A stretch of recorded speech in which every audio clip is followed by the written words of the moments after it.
military stuff and whatnot. Well, today is a very special day because today is the 8th of November, and in 1965 there was the 173rd Airborne Brigade in Operation Hump in Vietnam, and they were ambushed by over 1,200 VC, and 48 American soldiers lost their lives that day. But the government says we won the battle because we killed 800 out of the 1,200. So that's pretty important. That's a fun fact for the day. But other than that, I just want to play this video and I'll talk about it because I guess it goes to my show on TV.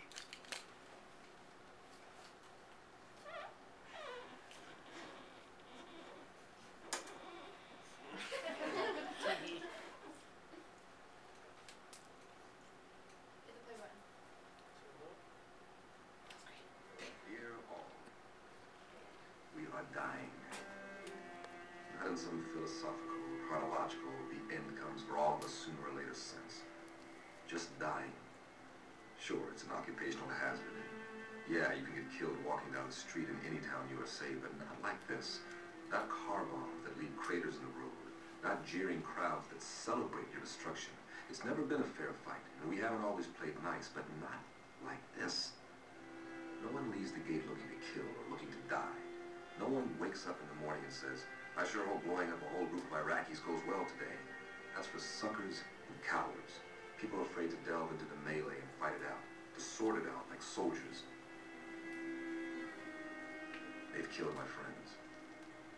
And not in some heroic fight to defend sovereign territory.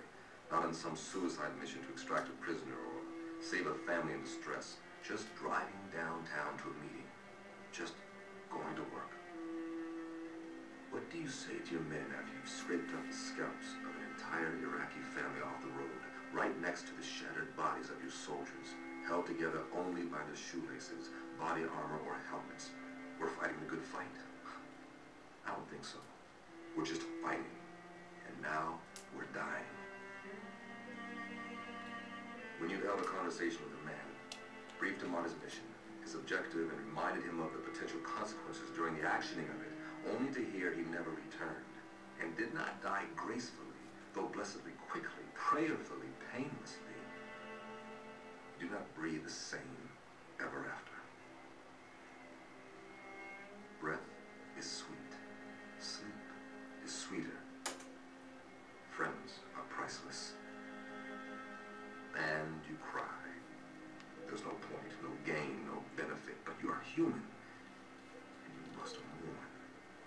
There's also now undeniable, irrevocable, that you will see your mission through.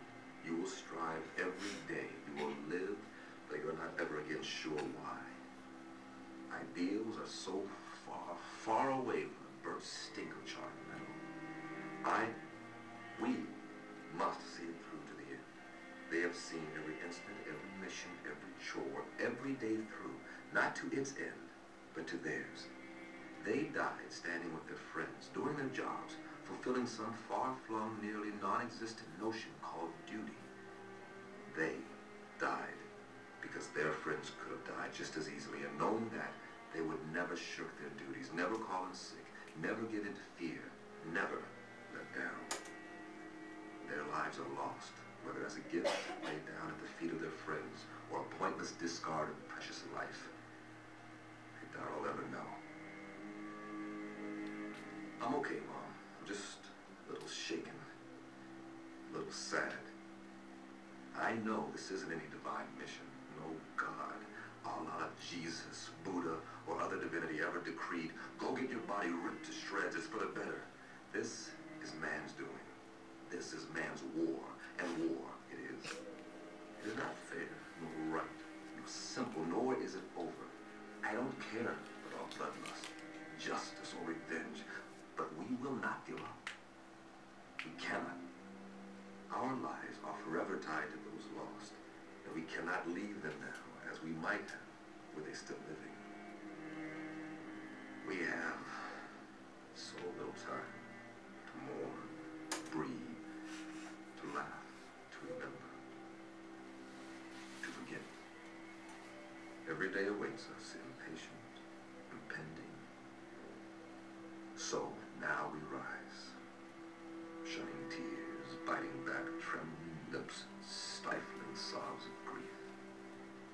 And we walk, shoulder to shoulder, to the call of duty, in tribute to the fallen.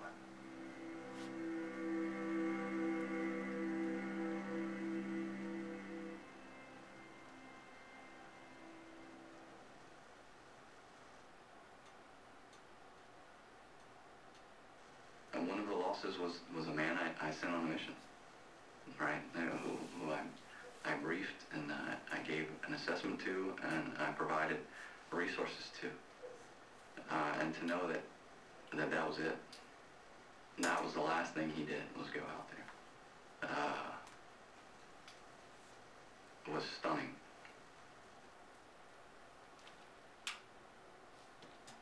So, over the past couple weeks, I've decided that I'm joining the military.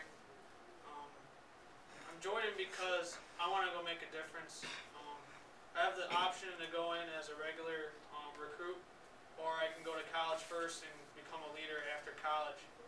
But I can't really wrap my head around like going into battle, telling people where to go and how to do it, because just like he said, your men, there's a chance that your men will not come back. They will not come back, and if they do, they might be wounded.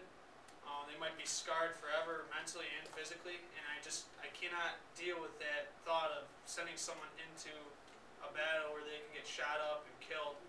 So I kind of made the decision to go and talk to recruiters, and right now my mom's totally against the Army, and kind of more with the Marines. She's kind of like, you can go in the Marines, but I don't know what her problem is with the Army, but I'm currently talking to the Army and the Marines. I want to find out like what's the best option for me to go make a difference, and the reason is not because I want to go in there and earn medals and whatnot. I want to go in there and I want to make a difference. I want to go in there and make sure that my brothers next to me or my sisters, I can do whatever, I can do my damnedest to try and make it so that they come out alive. I don't want to tell them to go in and do it and then sit in some office back at headquarters. I want to go in there and I really want to make a difference. I want to tell them, hey, I'm here right next to you. I'm fighting with you. I'm not behind you or hiding behind some building telling you what to do. I want to be in there and I want to make the biggest difference I can by going in there and using the M16 and just blowing away the people who are coming after us, because I want to promise them that I will protect them, and I am willing to lay down my life for my brothers and sisters, because I'm 17, I don't really have a family back home, but there's a lot of people who have families back home, and have little kids who don't really know what's going on, and I want to make sure that they come back home to their kids and to their wives, and that they live with them for the rest of their life until they die from natural causes or whatever.